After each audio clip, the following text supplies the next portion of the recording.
मंगल ग्रह the red planet आम पृथ्वीर सबुठारु निकटतम पड़ोशी जहाँ विषय जानापी राष्ट्र मध्य प्रयास जारी। आज प्राय 400 वर्ष पूर्वर माने 1600 ख्रीष्टाब्दर साहित्य मंगल ग्रह को द्वितीय पृथ्वी बोली कहुला एवं वर्तमान समय वैज्ञानिक मानक निया अभूतपूर्व पदक्षेप गुड़िक को देखिले से दाबी गुड़िक सत्य प्रमाणित हुए। तेबे मंगल ग्रह को कहीं द्वितीय पृथ्वी बोली कहुई? कौन मनीष माने एही लाली ग्रह को नील ग्रह रे परिणत करें? मनीष माने जदि मंगल ग्रह रे पहुँची पारिले तेबे सेठाकार केमितिका परिस्थिति सबू सामना करिया पड़िबो, केमितिका घर निर्माण करिया पड़िबो, कौन हेबाकु जाउछि 2030 रे एवं कौन सतरे पृथ्वी रे जीवन मंगल ग्रह रु आसीछि जानिबा आजिर ई भिडियो रे। मंगल ग्रह रे मानव सभ्यता स्थापन करिया पई 1971 मसीह सोवियत यूनियन मार्स 2 और मार्स 3 नामक दुईटी रोभर को मंगल ग्रह को पठाइतिला। किंतु मंगल ग्रहर भूमि किंबा सरफेस पर्यंत पहुँचबार किछि सेकेंड मध्यरे एही रोभर गुड़िक नष्ट हो जाइतिला, जोंथिपई एही मिशन सफल हो पारि नथिला। किंतु पुणी 1976 मसीह भाइकिंग 1 नामक एक लैंडर को नासा मंगल ग्रहर सरफेस रे सफलतापूर्वक अवतरण करि पारिथिला एवं एहा ही मंगल ग्रहर प्रथम स्वच्छ प्रतिछवि आम पाखक पठाइतिला। तापरे पुणी 1997 मसीह NASA Mars Pathfinder lander और सजरियन रोभर को मंगल ग्रह को पठाइतिला। एही रोभर गुड़िक मंगल ग्रह रे केवल ओह्लाई नथिला बरं सेठारे चलाबुला करिबारे मध्य सक्षम होई पारिथिला। तापरे नासा स्पिरिट एवं अपॉर्चुनिटी नामक आहुरी दुईटी अत्याधुनिक रोभर को मंगल ग्रह को पठाइतिला। नासार एही मिशन केवल 90 दिनर थिला, किंतु मंगल ग्रह रे पृथ्वी तुलन में अत्यधिक पवन बहुथिबा जोगु ए रोभर देहरे जमा होतिबा समस्त धूली गुड़िक आपे आपे सफाई जाउतिला। फल एही रोभर देहरे लागिथिबा सोलर पैनल गुड़िक ठीक भाव में काम करि पारुथिला किंबा चार्ज होई पारुथिला, जोंथिपई 90 दिनर एही मिशन प्राय 6 वर्ष पर्यंत चली पारिथिला। तापरे नासा जो रोभर टी को मंगल ग्रह को पठाइथिला तार ना हेउछि क्यूरियोसिटी। एथिरे सोलर पैनल बदल में न्यूक्लियर जेनेरेटर व्यवहार करा जाइथिला एवं एहा प्राय 13 वर्ष पर्यंत मंगल ग्रह रे बुली पारिथिला। स्पिरिट, अपॉर्चुनिटी एवं क्यूरियोसिटी मंगल ग्रहर प्राय 41 किलोमीटर पथ अतिक्रमण करथिले एवं जो सबु तथ्य मानव सभ्यता को देइथिले ताहा थिला अमूल्य, कहीं पाइथिबा तथ्यरु मानव सभ्यता मंगल ग्रह रे जीवन संभव बोली बुझी पारिला।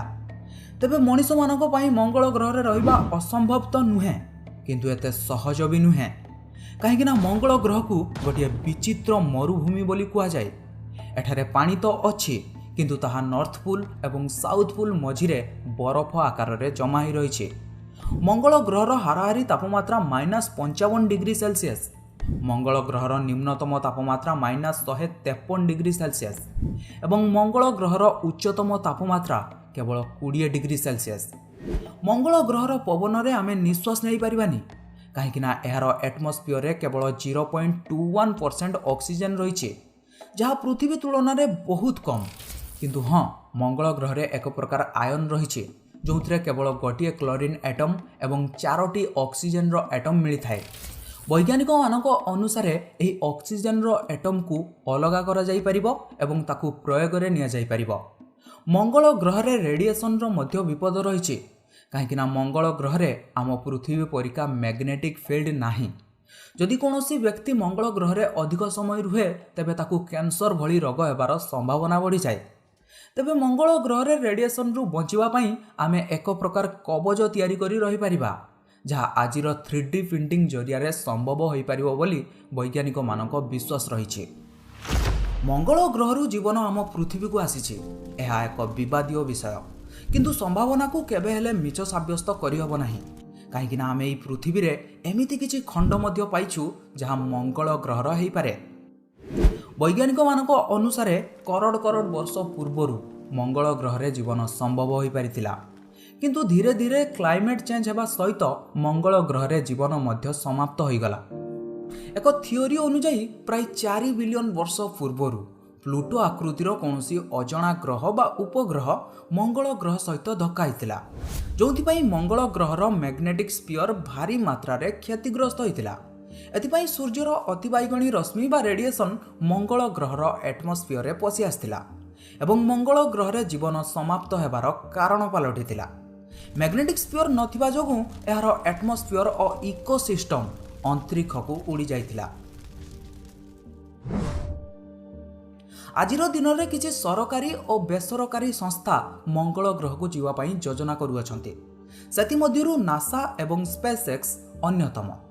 ନାସାର ଏକ ଘୋଷଣା ଅନୁଯାୟୀ ଆଗାମୀ 30 ବର୍ଷ ମଧ୍ୟରେ ନାସା କିଛି ମହାକାଶ ଯାତ୍ରୀଙ୍କ ସହିତ ମଙ୍ଗଳ ଗ୍ରହରେ ପହଞ୍ଚିବ।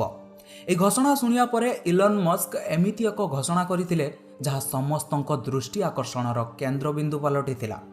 ସ୍ପେସ୍ ଏକ୍ସର ମାଲିକ ଇଲନ୍ ମସ୍କଙ୍କ କହିବା ଅନୁଯାୟୀ ସ୍ପେସ୍ ଏକ୍ସ ଏମିତି ଏକ ମହାକାଶ ଯାନ ମଙ୍ଗଳ ଗ୍ରହକୁ ପଠାଇବାକୁ ଯାଉଛି ଯେଉଁଥିରେ ଜଣେ କିମ୍ବା 2 ଜଣ ନୁହେଁ ବରଂ 100 ଜଣ ମଣିଷ ମଙ୍ଗଳ ଗ୍ରହକୁ ଯାଇପାରିବେ।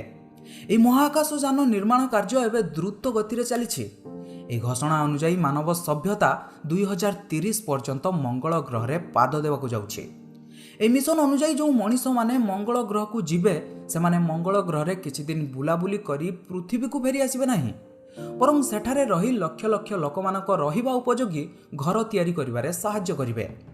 ଏହି ଆନିମେସନ୍ ଜରିଆରେ ଆପଣ ବୁଝିପାରିବେ କେମିତି ପ୍ରଥମେ ଗୋଟିଏ ସ୍ପେସସିପ୍କୁ ଏକ ରକେଟ୍ ବୁଷ୍ଟର ସାହାଯ୍ୟରେ ପୃଥିବୀର ଅର୍ବିଟ୍କୁ ପଠାଯିବ ଏବଂ ସେହି ରକେଟ୍ ବୁଷ୍ଟର ପୁଣି ଥରେ ପୃଥିବୀକୁ ଫେରି ଆସିବ, ଯେଉଁଥିରେ ଏକ ଫ୍ୟୁଲ୍ ଟ୍ୟାଙ୍କକୁ ଯୁକ୍ତ କରାଯିବ, ଯାହାକୁ ପୁଣି ସେହି ରକେଟ୍ ବୁଷ୍ଟର ମୁଖ୍ୟ ସ୍ପେସସିପ୍ ପର୍ଯ୍ୟନ୍ତ ପହଞ୍ଚାଇ ଦେବ ଏବଂ ପର୍ଯ୍ୟାପ୍ତ ଇନ୍ଧନ ସାହାଯ୍ୟରେ କେବଳ 4 ମାସ ମଧ୍ୟରେ ଏହି ସ୍ପେସସିପ୍ ମଙ୍ଗଳ ଗ୍ରହରେ ପହଞ୍ଚିଯିବ ଏବଂ ଏମିତି ଭାବରେ ଆମେ ମଙ୍ଗଳ ଗ୍ରହରେ ପହଞ୍ଚିପାରିବା।